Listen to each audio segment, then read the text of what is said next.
মতন একটা শাড়ি পেয়ে গেলাম, যেটার দাম এই ভিডিও দেখার পরপরই আমি ডিসাইড করে নিয়েছিলাম যেভাবে হোক আমাকে হলিডে মার্কেট থেকে গিয়ে 300 টাকা দামের শাড়ি খুঁজে বের করতে হবে এবং পরে প্রুভ করতে হবে যে আমিও wife material. Hello, this is me ভাবনা।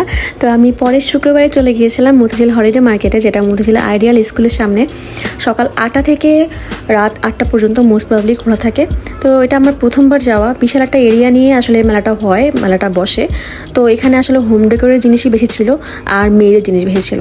মেয়েদের জামা, জুতা, ব্যাগ, অর্নামেন্টস, লেস, গজ কাপড় ইত্যাদি ইত্যাদি ইত্যাদি অনেক কিছু ছিল। আমি যেহেতু বিকালবেলা গিয়েছিলাম, তো আমার কাছে মনে হচ্ছিল বিকালবেলা খুব একটা ভালো জিনিস পাওয়া যাচ্ছে না, বা যা সারাদিন বিক্রি হয়নি সেগুলোই পড়ে আছে। তো আপনারা চেষ্টা করবেন সকালবেলা যাওয়ার।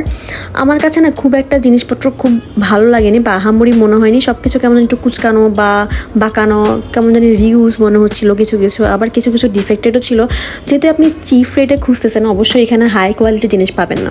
বাট এখানে যে ভালো কোয়ালিটির জিনিস নেই এমনটা না, খুঁজে বের করতে হবে।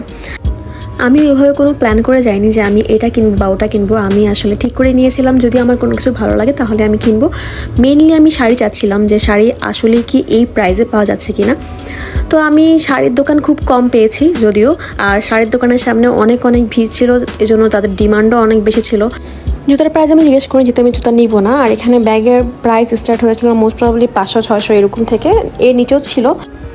আমার আসলে কোনো কিছু এমনভাবে পছন্দ হয়নি, যার কারণে আমি আসলে প্রাইসও জিজ্ঞেস করিনি, এটার প্রাইস কত, এটার প্রাইস কত। এটা বলে আসলে দোকানদারকে বিরক্ত করার কোনো মানে হয় না, আমার কাছে যেটা মনে হয় পার্সোনালি। এই গজ কাপড়টা আমার পছন্দ হয়েছিল। এটার দাম চেয়েছিল আমার কাছে 230 টাকা করে গজ। আসলেই কি 300 টাকা দামের একটা শাড়ি পরলে ওয়াইফ ম্যাটেরিয়াল হওয়া যায়? ব্যাপারটা একদমই এরকম না।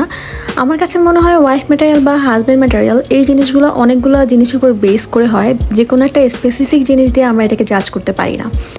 আই থিঙ্ক সুনায়রা আপু বোঝাতে চেয়েছিল যে সবসময় ব্র্যান্ড বা হাই কোয়ালিটির জিনিস পরে, হাই প্রাইসের জিনিস পরলে নিজেকে সুন্দর করে প্রেজেন্ট করা যাবে, আদারওয়াইজ যাবে না। ব্যাপারটা একদমই এরকম না। আর আমারও এটাই মনে হয় যে নিজের হাইট, ওয়েট, স্কিন টোন অনুযায়ী যে কোনো ড্রেস জায়গা বুঝে কনফিডেন্সের সাথে ক্যারি করাটাই হচ্ছে স্মার্টনেস। যাই হোক, মেলায় ফিরে আসি। শাড়ির দোকানের সামনে এত এত ভিড়, আমি কোনো স্কোপই পাচ্ছিলাম না যে শাড়ির দোকানে ঢুকবো।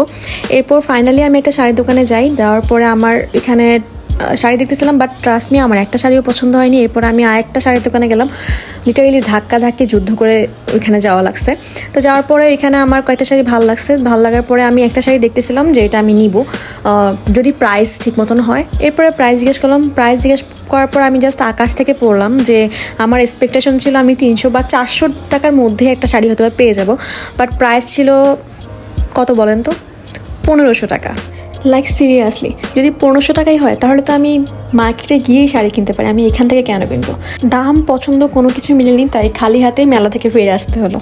কি শাড়ি না কিনে চলে গিয়েছিলাম মিরপুরের স্ন্যাক বক্স একটা রেস্টুরেন্টে। এখানে প্রতিটা খাবারের প্রাইস ছিল 69 টাকা করে।